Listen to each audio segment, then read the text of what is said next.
예, 안녕하세요. 예, 예, 오늘부터 이제 저번 주 말씀드린 대로요. 이제 우리 기본서에 있는 사례 최소한 요 정도는 해놓자는 취지에서 이제 시간을 가진 거니까 일단 하여튼 현재 변호사 시험 출제 문제에서요. 뭐 사례형이든 기록형이든 선택형이든 이 책 한 정도만 하면 거의 되는 것 같아요. 그러니까는 그렇다고 뭐 100% 다는 아니더라도 최소한 어느 정도는 더 거의 커버가 되는 것 같아요. 특히 사례형도 여기 있는 거 거의 그대로 나오는 경우가 많기 때문에 여기 있는 사례를 지금 짧은 시간이지만 하여튼 좀 빠르게 해야 될 거예요. 그러니까 여러분들이 하고서 이제 지금 아주 귀중한 시간을 지금 할애를 했는데 여러분들 하여튼 해서 민사소송법을 완성을 할 수 있도록. 그래서 민법은 그 전에 했었는데 그 사례형하고 기본 강의를 다 완비를 해놨었는데 요거는 그렇게 안 돼가지고 그런 시간을 갖는 거니까 여러분들이 하여튼 그렇게 했다 그래도 그냥 돌아서 뭐 복습 안 하면 안 되고요. 꼭 복습을 해서 조금 시간이라도 조금만 더 내서요. 해서 할 수 있도록 합시다. 예, 그래서 지금 진행을 하면 이제 그 7페이지부터요. 소송과 비송 나오는데 그래서 앞에서부터 저번 때 기본 강의는 뒤부서부터 했지만 여러분들 여기서는 쭉쭉 앞에서부터 진행을 해보겠어요. 그래가지고 이제 여러분들이 거기에 민사소송 거기 원래 공부했던 데 맞춰가지고요. 한번 정리를 해보세요. 그래가지고, 비송에서는 거의 요거 하나가 나올 가능성이 있어요. 근데 뭐 간단하니까, 아주 간단하니까요. 이제 민법, 친상법에서 과거 양육비랑도 연결이 돼 있고 그래가지고 여러분들이 간단하니까 결론만 써놓는 정도만 되면 될 거예요. 그래서 거기서 보면은, 갑과 을은 부부였지만 성격 차별이나 협의 이혼을 하였고 그들의 자인 A는 이혼 후 A의 원만한 선장 인격 형성 등등 재반 사정을 참작하여 갑을 양육자로 지정하여 양육하여 왔다. 그 갑과 을 사이에 A의 양육에 관한 분쟁이 발생하여 갑은 을을 상대로 A의 양육비를 청구를 하였다. 이때 A의 양육비는 협의 이혼 후 본 청구 시기까지 과거 양육비와 그 이후의 장래 양육비로 나누어지는데 후자에 대해서는 민법 837 가사성법 제2조 등 마류 3호에 의해서 비송사건으로 처리. 장래는 그러나 과거 양육비에 대해서 명확한 규정이 없다. 이때 갑이 이런 두 개의 청구를 비송으로 제기했다면 법원의 조치와 그 법원의 조치를 논과 함께 서술하라 이렇게 돼 있단 말이에요. 그래서 결론적으로는 과거 양육비도 민법 837조에 그다음에 규정돼 있는 걸로 처리를 해요. 그래서 현재 판례는 그래서 비송사건으로 처리해요. 그래서 이거는 적법한 그 관할 위반이 아니라 적법한 소재기로 보면 될 거예요. 그래서 거기서 여러분들이 뭐 일반론들은 논점의 전립보다 이제 논거에서 4번에 가가지고 과거 양육비 청구 사건의 법적 성질 이렇게 돼 있죠. 그래서 이거는 일단 문제점 과거 양육비 청구 사건은 비송사건 절차법에 규정이 돼 있질 않아요. 그래서 본질이 소송인지 비송인지 문제가 되는데 거기서 왜 그러냐면 그 과거 양육비는 거기 청구는 일면 권리 존부 양육비 청구권이 있냐 없냐 다툼으로서 쟁송적 성격을 갖고 있지만 그 양육비라는 액수요 금액을 정할 때는 법원이 재량으로 다투기 때문에 재량적인 측면은 비송 권리 측면은 쟁송이란 말 소송. 그래서 어디냐 근데 판례는 비송사건으로 본다. 그래서 거기서 나번에서 이혼한 부부 각자가 분담해야 될 과거 양육비 비율이나 금액을 장래에 정하는 것과 함께 정하는 것도 민법 837조 2항 자의 양육에 관한 처분에 해당된다. 따라서 그렇게 돼가지고 가정법원 자의 연령 등 기타 사정을 참작하여 심판해야 될 것이라 하여 과거 양육비도 비송사건으로 봐요. 그래서 837조 가사성법 2조 거기에 있는 그 비송사건으로 본다는 것 해가지고 법원의 결론은 이것도 장래뿐만 아니라 과거 양육비도 비송사건으로 보니까 적법한 소재이 본안 심리하면 된다. 그리고 여기 판례 연습의 사례에서는요, 여러분들 이제 여기는 좀 그런데 여러분들이 이제 이제 보통 답안지 사례 쓸 때요, 결론하고 논거 이렇게 쓰는 방식이 있고, 그 다음에 여기서 논점에 정리하고, 그 다음에 이제 각 쟁점을 이렇게 해서 쭉 쓰는 방식이 있고, 바로 그냥 논점에 정리부터 해가지고, 그 다음에 이렇게 목차를 이렇게 해가지고 마지막에 이제 결론을 쓰는 방식이 있는데 그건 여러분들이 일단 질문이 여기 사례집은 대부분 이 방식으로 따랐어요. 결론과 논거를 그렇게 됐는데 처음에 정말 변호사 시험 볼 때는 교수들이 이렇게 쓰라고 권장을 했어요. 근데 지금은 이제 뭐 결론을 너무 앞에 썼다가 이게 틀리면은 인상이 안 좋으니까 이렇게 쓰지 말아라 뭐 하는데, 여러분들 이런 기준을 정해놓으면 될 거예요. 마치 질문에서 결론과 논거를, 법원의 결론과 논거를 써라 이렇게 하면, 논거를 써라 이렇게 하면 이걸 유도하는 것 같아요. 그러니까는 저기 질문 보고요, 결론과 논거를 써라 그러면 결론 논거를 하고, 그냥 뭐 적법한가 뭐 또는 법원의 조치는 뭐 이런 식으로 해서 일반적인 질문이 나오면은 그냥 이렇게 논점을 정리해서 쟁점해서 결론을 마지막에 쓰고, 이렇게 이름의 기준을 정해 놓으세요. 사례 풀 때. 알았죠? 민법이든 민사소송 모든 법이든 하여튼 이렇게 하는 게 가장 무난한 것 같아요. 그래서 질문이 이렇게 나오는데 굳이 또 이렇게 할 필요는 없잖아요. 결론과 논거로 하고 그냥 일반 논적으로 질문했을 때는 이렇게 하고. 알았죠? 그래서 이렇게 기준을 정해 놓으면 될 것 같아요. 예, 이거는 뭐 그렇게 어려운 게 아니니까 그 정도로 하고요. 그 다음에 넘어가서 8페이지 이제 신의칙에 관련된 거요. 신의칙에 관련된 것들, 신의칙은 하여튼 민법이든 민사소송법이든 이게 자잘한 판례들이요. 이거 선택형에서 한 문제 정도, 그죠? 한 문제 정도 나오는 건데 할 수 없이 그냥 거기 판례들을 따로 박스에서 정리해놨으니까 여러분들 한번 쭉 정리하는 수밖에 없을 것 같고, 예, 그 다음에 거기 이제 14페이지에서 이제 사례로 나오는 건 거기 두 가지 정도, 금반원하고 이제 시료. 그러니까는 신의 측, 그러니까 신의 측의 이제 발현 형태가 부모 신람 해가지고 부모 신람, 보통 이렇게 외우죠. 그래서 부당 형성하고 그 다음에 모순 금지하고 실효의 원칙, 그 다음에 소권 남용인데 주로 두 가지, 모순 금지, 실효에서 대표적인 그 리딩 판례들이에요. 그 두 개가. 그러니까는 대부분 그 두 가지 정도 연습을 해요. 그래가지고. 그러면 판례 연습 2부터 하겠어요. 14페이지에서. 그러면은, 요거는 뭐 송달 문제도 있고 여러 가지 문제가 있기 때문에 여러분들이 한번 쭉 보면서 하겠어요. 그래서, 갑은 을을 상대로 거기서 X부동산에 관해 매매를 원인으로 한 소위 등 청구의 소를 제기하였다. 1심에서 승소 판결을 받았다. 그래서 제2 판결 정보는 을의 주소지로 송달되었으나 을이 경영하는 상해의 종업원인 병이 을의 주소지에 일시 방문차 들렀다가 위 판결 정보를 수령하게 되었고, 위 병은 일주일이 지나서 을에게 위 판결 정보를 전달하였다. 그 다음에 병으로부터 이 판결 정보를 수령한 을은 그로부터 일주일이 경과한 후 제1심 판결 정보 송달이 부적법하다고 주장하면서 추한 항소를 했고, 항소심 이를 적법하다고 받아들인 다음 본안 판단을 하여 을의 항소가 이유 없다고 하여 을의 항소를 기각하였다. 이에 을은 상고를 하면서 상고유서의 첫째, 그 다음에 원심 판결의 소송의 추안에 관한 법리를 오해하고 심리미진이 위법이 있다고 하면서 점이 그 다음에 자신의 추안 항소 자체가 부적법하다고 상고유서 제출해서 자기가 추안 항소를 해놓고, 그게 이제 자기가 추안 항소가 적법하다, 추안 항소를 제기하고 나서 지고 나니까는 자신의 추안 항소 자기가 부적법하다고 주장하고 있다. 상고심의 결론을 논과 함께 서술하라. 이렇게 됐을 때는, 그죠? 이렇게 됐을 때는 결론과 논거를 쓰라 이렇게 되면 되겠죠.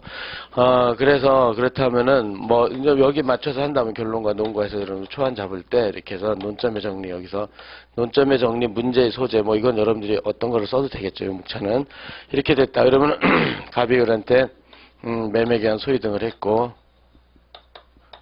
소위 등의 소재기를 했는데 1심에서 여기서 이제 거기서 본 대로 1심에서 갑이 승소 판결을 받았고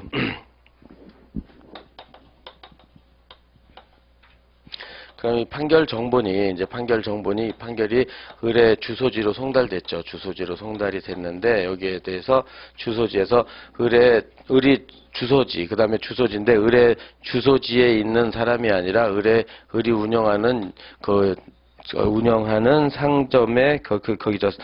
상해의 종업원, 그죠? 그러니까 을이 운영하는 영업소죠. 그래서 을이 운영하는 영업소의 종업원이, 그때 실제로 판례 보면 뭐 천함인가 그랬죠. 종업원 병이 수령을 했고, 그죠? 수령을 했다. 그런 다음에 이제 여기서 이제 그래서 수령을 했고, 그죠? 이렇게 해서 주소지에서 병이 수령을 했다가 일주일 지나서, 그죠? 일주일 지나서 을에게 전달을 했죠. 을에게 전달을 했다. 전달. 그렇게 하자. 이제 을이 이제 추한항소를 제기한 거죠. 추한항소가 뭐예요? 173조, 이제 좀 이따 다시 한번 보겠는데, 173조에 따라서 자기가 귀책 사유 없이 그래서 이제 이렇게 했고, 전달받은 일주일 지나서 전달받고, 그리고 전달받은 날로부터 다시 일주일 지나서, 그죠? 일주일 지나서 이제 추환항소를 제기했다는 거잖아요. 그죠? 이렇게 됐고, 이제 추환항소 보고, 그 다음에 2심에서 이 추환항소를 항소심에서 적법하다고 받아들여가지고, 본안 판단해 준 거죠. 그러면은 본안 판단했을 때 기억해 보세요. 항소심에서 항소 기각을 했다는 건 뭐예요? 거기서 본 대로 항소 기각을 했죠. 의뢰를 항소 기각을 했다. 그럼 항소 기각을 했다는 건 1심 판결이 맞다는 거죠. 그죠? 항소 기각 1심 판결이 정당하다. 그죠? 정당하다고 판단한 거죠. 그러니까 항소가 이유가 없다. 그죠? 정당하다고 판단했고, 근데 이제 여기서 이제 다시 상고를 한 거죠. 상고를 제기해가지고, 3심에서 이제 상고 이유로 두 가지를 들어간 거죠. 상고 이유로 해가. 그래서 첫째가 거기서 본 대로 원판결이 추환항소의 법리를 위반했고, 그 다음에 둘째, 추환항소 법리를 위반했고, 그 다음에 추환항소 자체가 부적법하다. 이렇게 된 거죠. 예, 그렇게 돼서 두 가지를, 그러면 이제 질문이 두 가지가, 이제 항소 요소 두 가지가 있으니까 여기에 대해서 대법원은 상고 위에 기재된 것만 판단한다. 그게 뭐예요? 불변금 때문에 그러죠. 불이익변경금지 원칙 때문에 직권 조사사항 빼고는 이렇게 상고 위에 기재된 것만 심사를 한단 말이에요.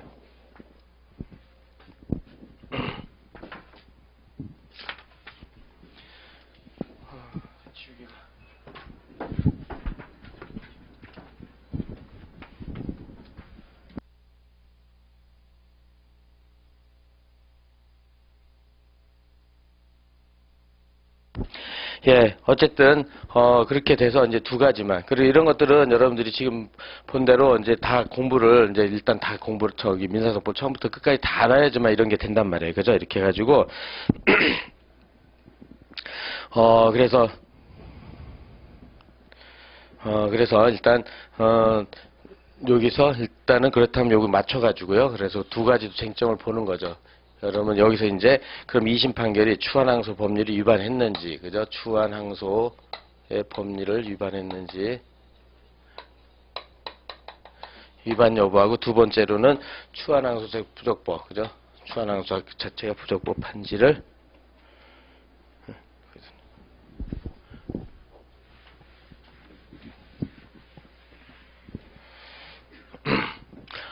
추환항소 자체가 부적법한지 이제 판단하면 되겠죠. 그럼 추환항소, 여러분들이 일단은 기억을 해보세요. 추환항소가 뭐예요? 추환항소라는 것은 바로 요건으로 들어가면 책임질 수 없는 사유, 그죠? 불규칙 사유로 항소 제기를 못하고, 그죠? 항소 제기를 못했을 것, 항소 제기를 못하고, 그 다음에 불규칙 사유 종료 시부터, 그죠? 이 사유 종료 시부터 2주 내 항소 제기를 하는 거란 말이에요. 항소 제기 하면 된다. 그렇다면은 이때 불규칙 사유로 항소 제기를 못했다. 그래서 그러면 종료 시부터 2주 내 항소 제기를 해야 되는데, 그럼 항소 기간이 도가 됐어야 돼. 항소 기간이. 그래서 즉 여기서 1심 판결이 났고, 그죠? 1심 판결이 났고, 그 다음에 판결 정본이 송달이 됐죠. 판결 정본 송달이 됐고 2주 이내에 이렇게 불규칙 사유로 항소 제기를 못했어야 돼. 그럼 2주 지나면 유효하게 확정이 되고, 그죠? 불규칙 사유로 항소 제기를 못해가지고 2주가 지났고, 그 다음에 이 사유가 종료한 날로부터 2주 이내에 다시, 그죠? 항소 제기를 하면 된단 말이에요. 종료된 날로부터 2주 이내에 항소 제기를 하면 된단 말이에요. 그죠? 그렇다면은 송다로 2주 이내에 항소 제기를 못했는지 이게 문제가 되는데, 그럼 여러분들 이제 여기서 좀 할 게 많아요. 그러니까 보는 신의칙 문제들은 그런 게 많아요. 그래가지고 여기서 그렇다면은 지금 송달의 적법 여부. 여러분들 송달 기억해 보세요. 송달은 원칙적으로 뭐예요? 원칙적으로는 교부 송달이다. 교부 송달. 그래서 피고, 그러니까 원피고 주소지에 또는 원피고의 송달할 장소 가서 직접 교부를 해야 돼. 교부 송달이 원칙이고, 다만 예외적으로 거기 가서 받을 수 없으면은 보충 송달이 예외적으로 허용되죠. 그죠? 그렇게 해가지고, 그럼 교부 송달은 어디서 하느냐? 주소지에서의 주소지에서의 교부 송달과, 그 다음에 그 당사자가 장사하는 영업소까지가 이제 183조 1항에 의해서 주소 등에서의 송달이고, 그 다음에 이제 근무장소, 그 사람이 근무하는 근무장소에서 송달, 이게 183조 2항이란 말이에요. 2항. 그래서 그 다음에 거기 가서 원픽으로 못 만났다 그러면 주소지에서는 동거인한테 해야 되고, 그 다음에 영업소 가서는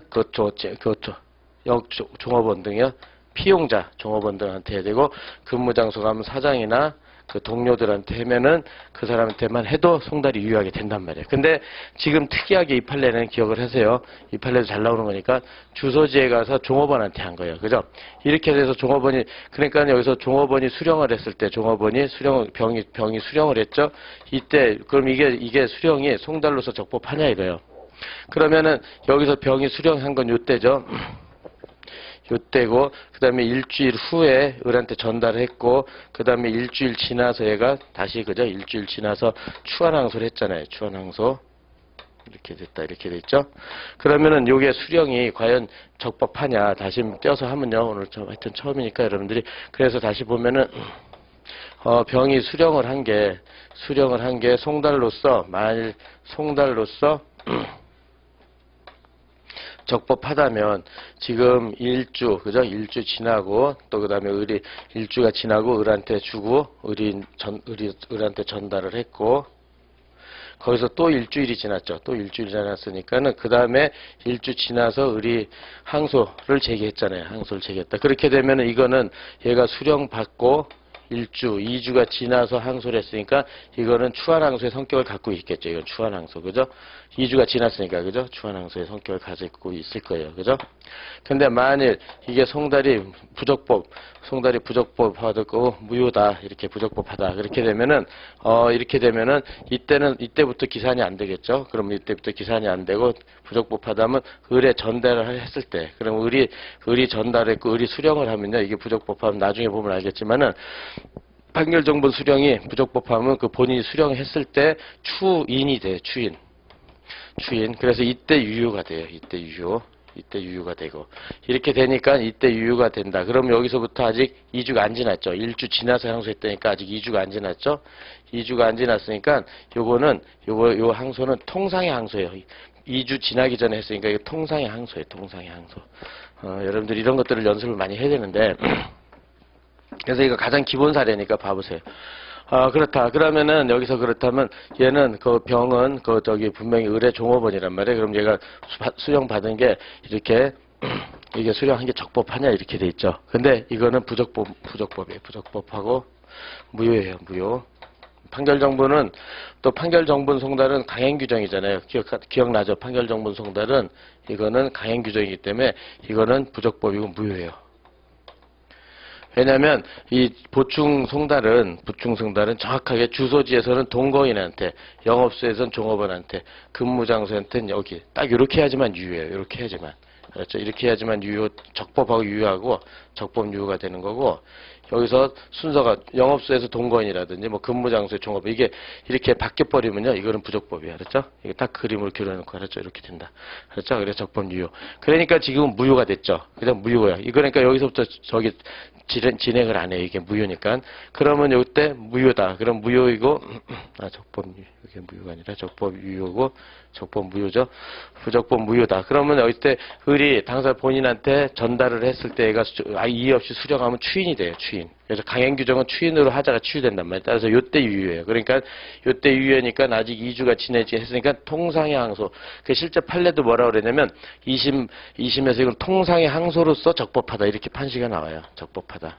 이게 추한 항소로 적법한 게 아니라 통상의 항소로 적법하다 이렇게. 그래서 받아들여졌어요. 그래가지고 추한 항소에 법리 위반한 게 없어요. 이거는 통상의 항소로서 적법하니까. 그죠? 이렇게 된다. 그러니까는 저 항소유 따라서 저 결론 3번 저기 항소 상고유는 이유가 없다. 이 상고 이유는 이유가 없다. 이렇게 한번 체크하면 될 것이고. 그 다음에 두 번째, 그럼 추한항소가, 그렇다면 추한항소로서 부적법을 주장할 수 있느냐예요. 주장 가부. 두 번째가, 이제 판례, 그럼 요거에 대해서요. 그죠? 요거에 대해서. 그래서 부적법 주장 가부인데 판례가 여기서 이제 유명한 그 금반원 판례가 나온 거죠. 네가 선행행위로서 네가 추한항소를 했고, 그래서 추한항소가 하여튼 항소로서 적법하다고 해서 누가 법원과 갑이 신뢰를 했죠. 그래서 재판을 해줬죠. 항소법원과 갑이 신뢰를 했고 그래서 2심을 진행을 했단 말이에요. 그죠? 신뢰를 했다. 그런데도 일견 태도를 바꿔서 후행행위로서 이 추한항소가 부적법하다고 주장하는 것은 전형적으로 이렇게 해서 신뢰를 깨는 것이고